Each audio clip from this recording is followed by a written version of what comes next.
All right, so I would take it that everybody here has they read the paragraph that we sent. And so this, the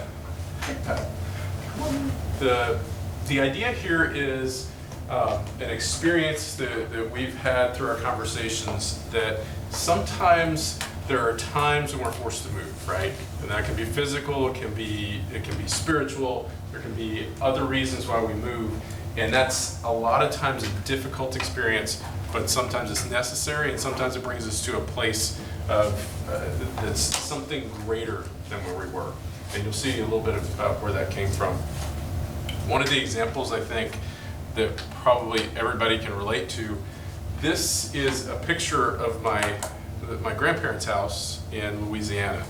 And this is a place that I've known since I can remember, since my existence. So it's a place that I've had happiness, there's been sadness there, but it's a place where even after I got married for a few years, my wife pointed out that, you know, when I show up there, I'm just at peace. I just calm down. And I think we hopefully everybody has a place like that where you walk in and you're just, this is my place. Now, over the years, my grandpa passed away, my grandma passed away. One of my uncles who, he didn't live here, I had two uncles that lived here. One of them, though, that was there a lot, that I experienced at that house a lot, he passed away, and it made me come to this realization that this place of peace was going away. This was something that I was going to have to move on beyond, and I'm continuing to experience that and grow through that. Another example, and Habib, you'll appreciate this one, is I grew up, I'm an engineer, so what do I like? I like math. I love it, right? And so if you look, I went back to 8th grade, and I realized later I actually skipped a couple of classes. I took math from the time, all these classes in math, went through school. A lot of my engineering courses, you could probably almost count them as math courses. And I loved it. There was no reason for me to ever depart from it until I went to Georgia Tech. And at Georgia Tech, I was an electrical engineering major, and one of the things that they recommended for all electrical engineering graduate students was a minor in math. And I was happy to take a minor in math because I love math. What's not to like about math? Well, I did that and took a couple of courses, and then one day, I'm not going to say I had the same wonderful experience in math I always had. One day, one of the students in my class raised his hand and said, "Excuse me, professor, what's the practical application of what we're learning today?" And the professor looked at the board and looked back at him and said, "There's not a practical application. This is just math." And that was a point for me where I realized this was when I was going to have to move beyond math. That I was going to leave math behind, because for me, as an engineer, math is a tool to achieve something. And so I realized I was going to go in a different direction than that. So, a couple years ago, David and I started to have this idea that we would get together and talk a little bit. We'd read some things, discuss our read, our impressions from what we read. And so we've been doing that now for a couple of years. And so in that 2 years, come on in. So in that 2 years, we've covered a lot of people, a lot of names. One of those, if you're Catholic and you're studying any kind of literature, Thomas Aquinas is going to come up. And this is it's one of my favorite quotes of Aquinas. I'm not going to say if it's your favorite quote or not. I understand it. Things known are in the knower according to his manner of knowing. So that where you come from is going to influence how you know something. So, where did we come from? So like I've already said, I'm an engineer. My bachelor's was in bioengineering, my master's was in electrical engineering. And in 2013, I got this idea that I would sign up in the Catholic Archdiocese of Galveston, Houston, to be a deacon. And to do that is a 6-year formation process. As part of that, This was not my intent, but it's a nice side effect. I end up with a Master of Arts in Pastoral Studies. So now I have this degree, which is very different from where I was before in my technical, electrical, mathematical world, in this degree that I think was just a way to teach me to be nice. So. And Mike and I didn't realize this, but there's an irony here. As we got together to discuss these things, we were putting together the presentation. Mine's almost the flip side. I was in the Catholic formation, the Catholic Seminary, 1982 to 1986. 86 is about the time I realized that they were pretty serious about that whole celibacy thing. At first I thought it was negotiable, but it wasn't. I remember that discussion clearly. And so what this does is you have two men, which is significant, of course, within the Roman Catholic Church because of the privileging of that, but we're coming to this from almost two different directions. And it kind of encapsulates our view of Catholicism across the board. Every once in a while I'll say something to Mike and he'll try to hide it. He doesn't do a good job, he'll cross himself. But the two varying views. We're coming from this question from two different directions, from two different traditions within the same tradition, asking the same question. How do I know what is sacred? Because we feel that need. We felt that need. We were just talking about it as being fathers. The sacred sometimes moves. And if it moves, that's incredibly terrifying. Because what I was basing everything on a minute ago isn't where I'm used to finding it. Okay. All right. So, like we said, here are two Catholic guys coming from two different perspectives, talking about Catholic things. And so, I'm going to open it up to y'all. What are your impressions of the Catholic Church? And this is important as we move on. Because not because of the controversy, but because of how we're going to approach it. Of course, we're going to approach this question of finding the sacred from our perspective. And the question becomes, can we move beyond it? First step is, what are some of the things you associate with it? Rituals. Rituals, yeah, of course. Hope. Yeah, and that's an interesting one. What else? Found out something cool, honey, but cannot pass it. You know I can't pass it up, Mike. The first pope that agreed that the Council of Cardinals could countermand him was Pope Pius in the 14th century. The first pope to ignore that decision was Pope Pius in the 14th century. So the papacy is a strange, weird thing in the church. What else? I would say traditional, but that seems to be changing a little bit as of late. I think that's at the heart of that basically sums up 20th century Catholic theology, which in the way you just said it. I would say I think that theologian, I think that's on scone. I would say this is traditional, but something's changing. The question is what? So for me, 20 years ago when I moved here and I found our new church and I started doing, going to the Catholic rituals and all that, the traditions are the same, but they're celebrated differently. So it was very hard for me to adjust to the cultural aspect of how different the traditions were celebrated. So, exactly, hard for me to adjust. And that's, I think, at the heart of what we're discussing. Back to traditional, yeah, I think, right? What else? Is it safe, or can I say that Catholicism is the main Christianity, or the first? I mean, correct me if I'm wrong. Depends on who's in the room. You're right. Yeah, let's turn that off for a sec. No, yeah, I mean, historically, that's the Catholic Church was from the beginning of Christianity, and then the Reformation is when that split off into... But the Greek Orthodox are going to argue with you and say that sure. the Greek Orthodox were there from the beginning and the Roman Catholics split off. It just depends if you like Constantinople, Eastern or Western Empire better. Yeah. Are you a Constantinople guy or a Roman guy? So you're saying that the Greek Orthodox were before Catholics? Because I'm more familiar with the Orthodoxy rather than the Catholics being from Iran. There are a lot of Orthodox Christians over there. So. Right. Yeah. The split between the East and the West and the Catholics and Orthodox is less so than, say, Catholics and Protestantism. Right. There was this split where more or less, well, we agree to disagree and we consider each other legitimate and just move on. Kind of more like a trial separation. Nothing's been decided yet. It's only 2,000 years ago. Right, Okay. right, it's been a while. What else? Any other impressions? Y'all are being a little bit So I more was a generous. structure. Oh my So gosh. my husband Yes. was raised Catholic, I was not, I became a Catholic as an adult. So my impression of Catholicism has changed tremendously when I became a Catholic. So what I viewed as very structured, and I still think there's a lot of structure, but I thought it was more, I'm gonna just say the word stuffy, that having been in the church now for many years, it's extremely supportive and way more flexible than I ever thought Catholicism was, coming from a non-Catholic. But that touches on Magali's point.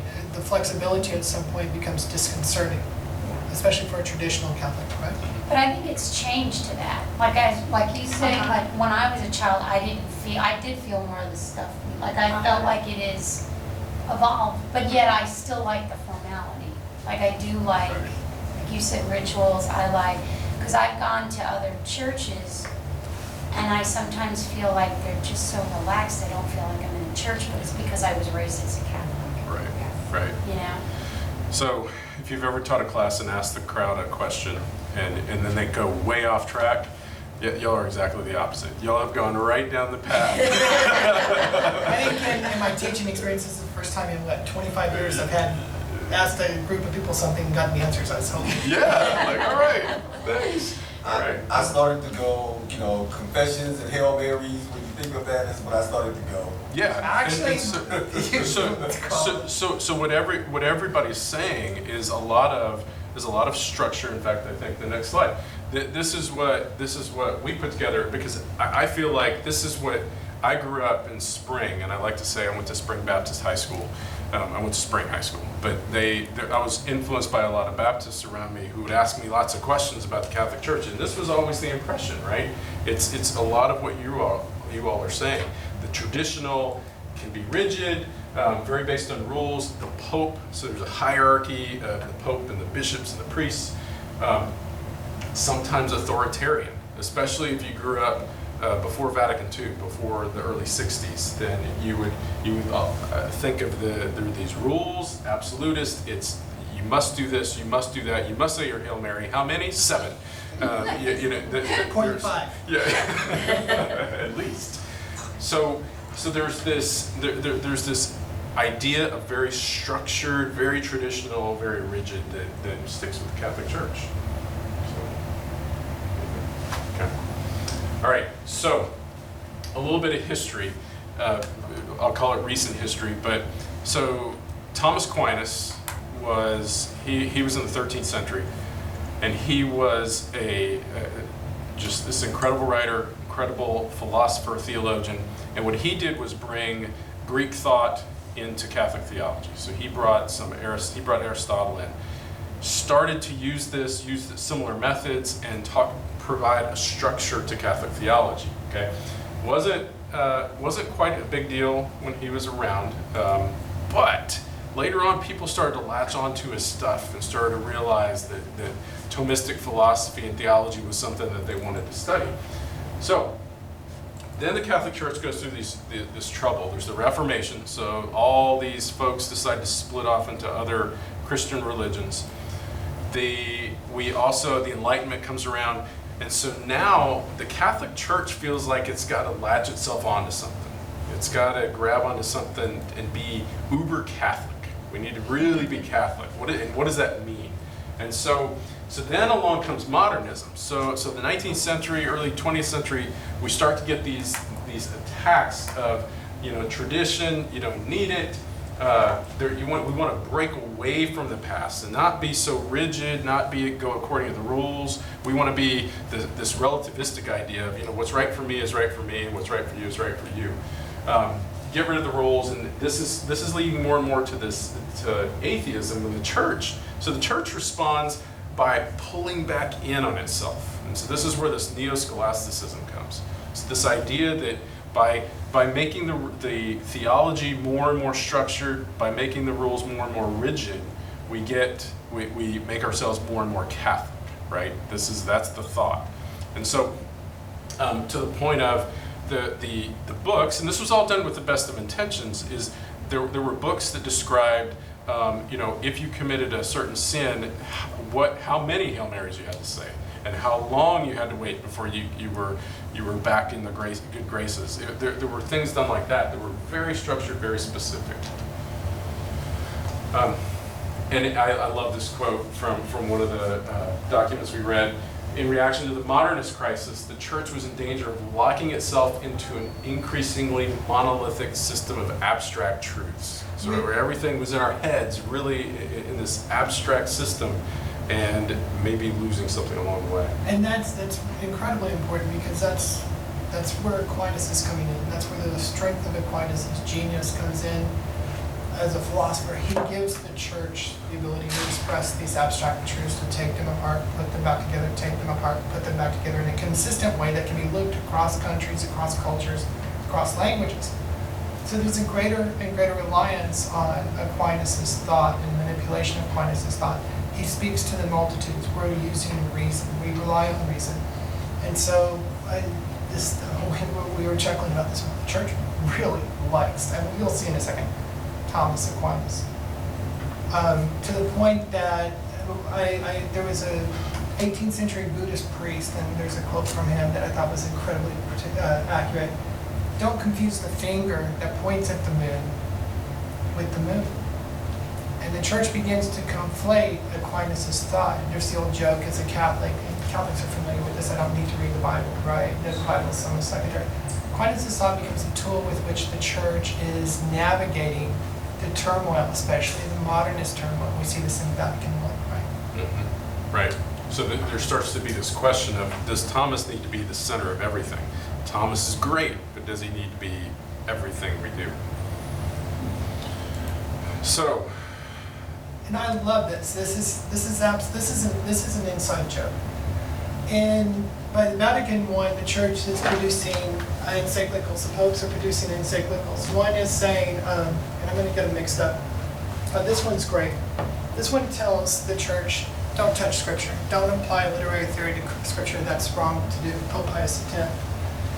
In 1950, Pope Pius XII says, he attacks a theologian, a French theologian named de Lubac. He doesn't attack him by name. It's like you handle a class. When a class is misbehaving, I did it today. There's been a lot of talking today, and that talking needs to stop. And I'm looking at one student. There's been so much talking today, right? And that's what this encyclical is doing. Back off, because what's bizarre about this encyclical is de Lubac saying, wait, we need to reconsider Aquinas' role. That's all he's doing. And he gets an encyclical written. To the point that, and I'm sure most of you are familiar with this phrase, it becomes accepted as a common tenet of the Roman Catholic Church that there is no salvation outside the church. You've heard that before, right? That Roman Catholic, they don't. In fact, my favorite story is the priest or bishop who was preaching this from the sermon, I think it was a bishop. Do you know the story? I don't know. They gave him a warning. They said, you need to stop saying that. Well, he kept saying it. They said, you need to stop saying that or we're going to excommunicate you. We're going to kick you out of the church. Well, he kept saying it, so they kicked him out of the church, and suddenly he's in an awkward spot if there is an outside of the church.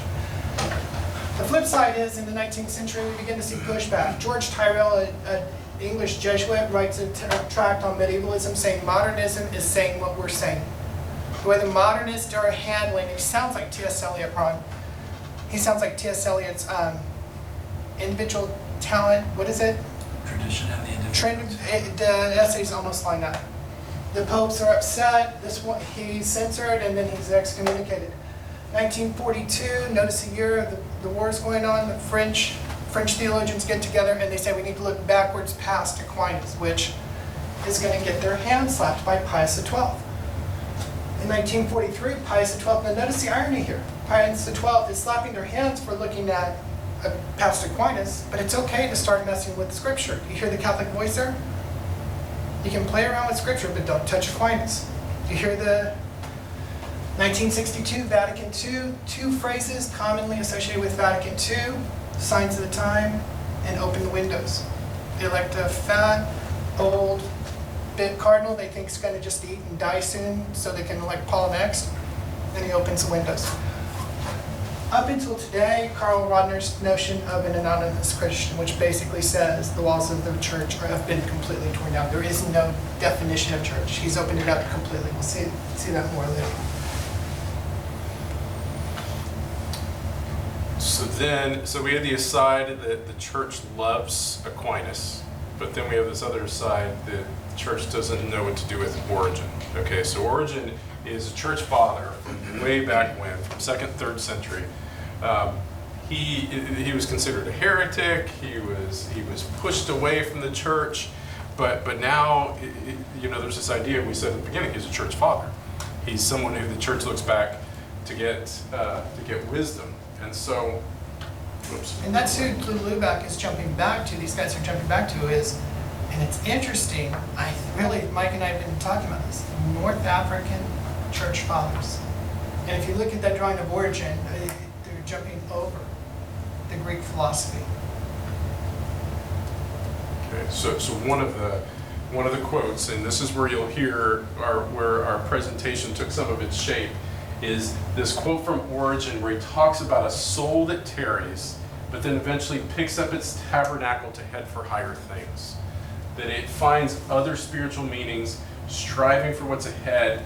The soul seems to advance by means of tabernacles, and it's summoned from the good to the better, from the better to the superior. So in all this reflection we've done on the Catholic Church, and so you're probably at this point like, well, your paragraph didn't say anything about Catholic history. But we start to see in that Catholic history some of our personal experience. That our personal experience is sometimes we are in a place where our soul tarries, but it needs to pick itself up and move forward. And so you start to see that, like David was just explaining about the church. So the church is going, read the Bible, but don't leave Thomas behind. But maybe we should leave Thomas behind. Maybe we need to look past him, over him, but don't leave him behind, but keep him. We don't know what to do. So there's this struggle of picking up and moving forward. The question becomes what to do with the tradition. Back to your point, what to do with this tradition. The tradition is changing, and again, modernist notion. You don't relinquish the tradition, and DSL it's going to say the tradition is already complete when you add something to it. That paradox, the tradition is complete, you're going to add something to it. So the question for these theologians, and you're going to see the heavy-hitting theologians, Deluga, Dedel, I always get his name wrong, Balthasar, are going to stop looking at Aquinas, and they're going to start looking particularly at Origen, who for 500, 600, 700 years is considered a heretic. The church isn't sure what to do with him. Yeah, he's a church father, but don't talk about him. He as a church father, he sets church thought. He establishes what it means to be a Christian, but he's also an unbeliever. Okay, I understand that. And so we're seeing this struggle, this tension between movement. Where do I find the sacred? Where's the sacred at? So here we have, so as David and I have talked about this, we started to realize, the first thing we're dealing with is epistemology. How are we coming to know what we know, and how is the church coming to know what it knows? And so in that search for that, you eventually come to, what is the church? That it becomes an ecclesiology. What structure does a church need to have? What should a church look like? Should you open the windows of the Vatican like at Vatican II, or should you lock yourself in? And so one of the books that we went through, Cardinal Avery Dulles wrote this book on the models of the church. And so he outlined this set of six models that you could give to a church. One, of course, is the one we're talking. The Catholic Church is the one that's always associated with an institution. We always think of the church as popes, bishops, church buildings. You have to get permission. But it can also be this mystical communion of people united together.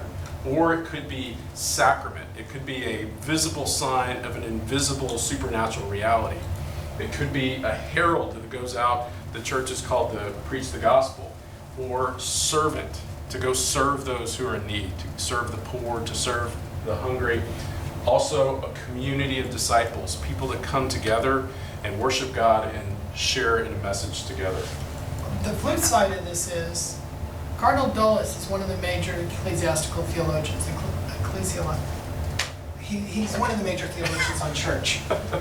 Another major theologian on church is Hans Kuhn. He writes the documents for Vatican II. He tells Vatican II how to reframe itself. But within 10, 15 years, Roman Catholic Church is looking at Hans Kuhn and saying, you're a little bit too far afield. And even a few years later, they tell the German university that he's teaching at, he can no longer speak as a representative of the Roman Church. So being good administrators, what they do is they say, okay, he can't teach as I'm hinting to the administrator, he can't teach as a Roman Catholic theologian anymore, so they give him a philosophy position. But notice what Hans Kuhn, author of the Church, and who's responsible for the contemporary, largely responsible for shaping contemporary notion of church, one of his recent comments. Can you imagine the trouble, the consternation this causes in some circles of Christians, Catholics? Might it not therefore be purely dogmatic prejudice that recognizes Amos, Hosea, Isaiah, Jeremiah as prophets, but not Muhammad? So at this point, Hans Kuhn, you have at the beginning of the 19th century that notion, outside the church there is no salvation. And now we have one of the mainline theologians. I recently had lunch with that Ratzinger character. Mainline theologian arguing Muhammad is one of our prophets. So the boundaries of the church are in flux, which is a wonderful notion in some ways, but an absolutely terrifying notion. Where do I find my sacred? Where do I find that safe space of my grandmother's house? Where do I find that continuity to face the horrors of my life? The successes and the failures, right? Yep. Well, it's only terrifying or frightening if you believe that the boundaries that you believed were there to begin with are anything other than a fiction. Exactly. And that's basically, I don't know that I would use, Gillibeck's would probably go less with a fiction than a sociological construct. A construct that is developed in specific historical settings. And like T.S. Eliot points out in that essay, I keep quoting that, I can never remember the name of it, when you're in the midst of that historical setting, you don't have the perspective to evaluate that setting. All you know is what you achieve from it. I'm a fairly weak-willed, ill-disciplined Catholic. I had to go see a neurosurgeon about 4 years ago. I was telling you this story. I was out biking 2 days later and I bicycled past where he was at without thinking. Incredibly superstitious. Crossed myself, just in case a boogeyman's lurking somewhere, right? And you can apply the Catholic theologies to it, but the point is, back to the point of fiction, the sociological inputs, the culture we were raised in, the boundaries have suddenly shifted almost tectonically beneath us. And the question becomes, how do you handle that shift? Well, a marriage changes, It does. and so why not the church? And that becomes the realization. It's still a marriage. The fiction, I would argue, is not the rules. The fiction is the notion that the church was immutable in the first place. That the church we grew up in, that we've seen on TV, that we've heard about, the one that we elicited from you, the one that is in popular culture, had existed since 800. Yeah.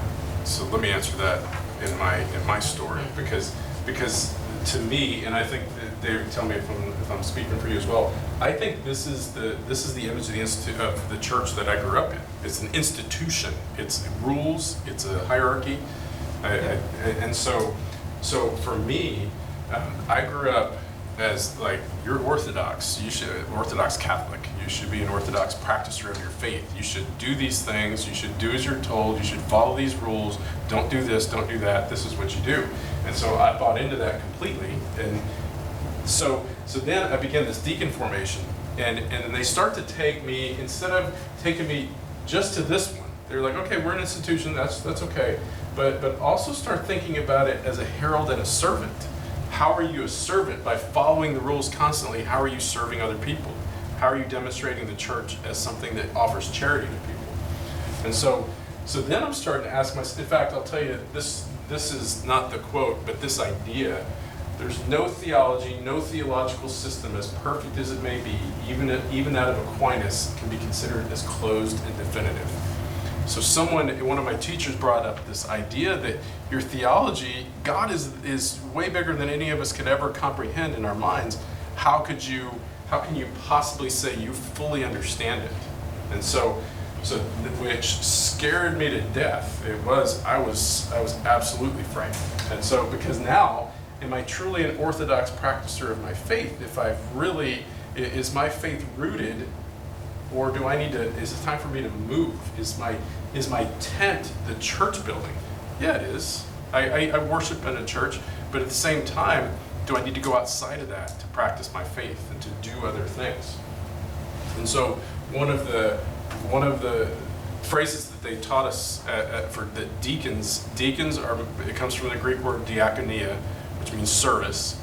And so by going out and serving, you need to serve. That's part of your faith at this point as Christians, but also as a deacon. And so when we go out, we need to be with the sheep, feed the sheep. And as a result, when you go work with sheep, what happens when you come back? You smell like the sheep. And so there needs to be it needs to have an effect on your faith as well. So I'm stuck with this question: where am I going to move my tabernacle? So along the way, these quotes I thought these were from Jean Danielou. I love them as these are things that are starting to stir in my mind. You know, in the cosmic temple, man is not living primarily in his own house, but in the house of God. Where is God? If you believe in the Christian God, he's everywhere. All is holy. The trees are heavy with sacramental mysteries. You know, you can see God in the trees. I must rediscover the purity of my glance. To me, this is my past practice has been to look at things and put them in a structure, whereas this beauty in the eyes of the beholder concept, where I need to look at things in a different light. And I think an incredibly important point of this is the mysticism that you're hearing from these passages. Notice the separation from Aristotelian thought. The mysticism, say his name, I can never get it right. Daniel? Yeah, the French guy.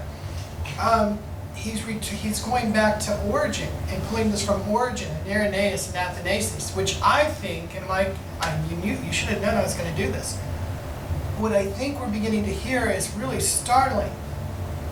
The European, the Greek rational thought that's been laid on top of the North African church fathers. These church fathers, if you looked at that picture of Origen, all come from the northern coast of Africa. Augustine, Irenaeus, Athanasius, Tertullian. And they all had this bizarre, ambiguous relationship with philosophy. When Aquinas embraces philosophy, suddenly the church sees a tool that it can begin using, and it begins using that tool effectively, but almost, he's going to argue,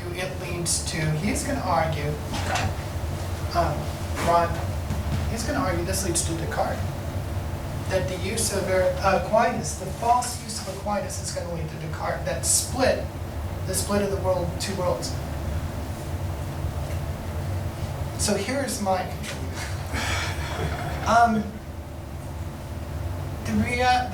what Daniel is telling us, what we're saying through the course of this is, and what we're seeing in Origen's theology is the notion that reason is simply a tool. It's going to carry you so far.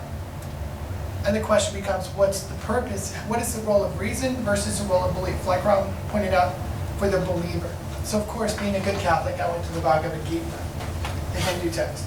And you have this gorgeous scene in the Bhagavad Gita. Arjuna is about to face off with his brothers, with his half-brothers, and he has to kill them. Arjuna is an incredible warrior. And once he blows the sword, the battle's over. Those men are dead. Men he loves, men who raised him, he grew up with. And so he tells his God, Krishna, I don't want to do this. Explain to me why. So Krishna gives him the Bhagavad Gita, a celestial song. It may be scripture. It goes on, and Krishna goes through all the reasons. And I've always thought this passage is stunning. When Krishna is finished, Arjuna looks at him and says, okay, to favor me, you revealed the deepest mystery of self, and by your words, my delusion is dispelled. Now, those of you who've taught long enough hear the but coming, right? But, just as you've described yourself, I wish to see your form. He throws down with his God. You've given me the reason, but the reason is not enough to kill these men I love. To sin, in effect. Does that make sense? And so this episode in Hinduism captures precisely what we see Catholicism struggling with. What is the relationship between faith and reason? And that relationship, to some extent, has been pushed off balance by the church's reliance, I think, I don't know if Mike completely agrees, by the church's over-reliance on Aquinas and scholastic thought. So Yeah, and I guess hopefully what you've seen us talking about, the Catholic Church pulled itself in a little over 100 years ago, very structured, and that's a structure that still sticks with us. But now, as we, especially coming in into the 20th century, especially after Vatican II, the church starts to struggle with this idea of reliance on faith versus reason. What's the right balance? Because we're not going to throw both out.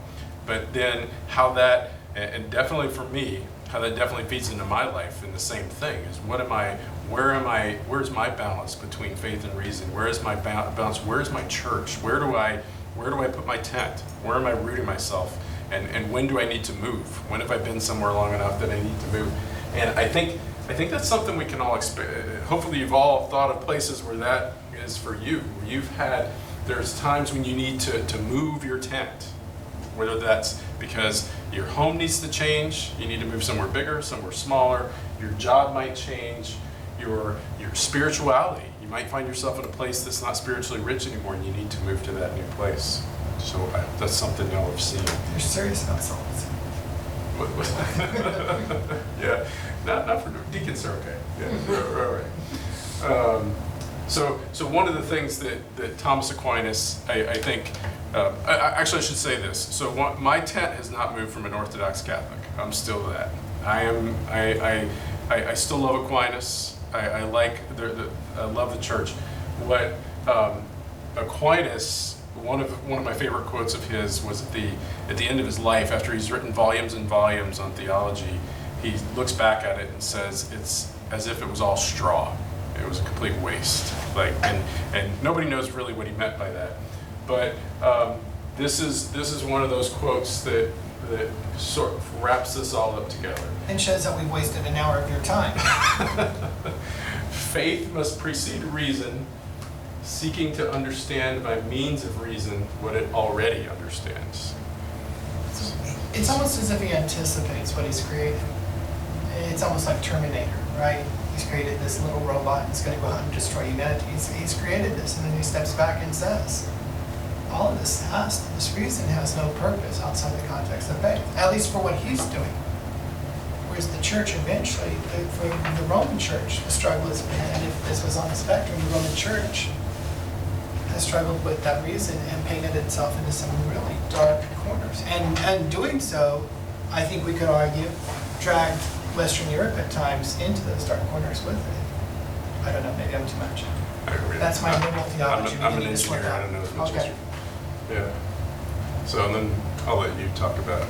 I figured this, to switch to haiku, Eugen and frogs. A huge frog and I staring at each other, neither of us moves. Seems to sum up everything. Any question? This is why my students drop my class within a week. Thank you so much for y'all's Yes, patience thank as you we very work through much. this. Any questions, comments, hopes, dreams, aspirations we can? Thank you. Would you mind go one screen back?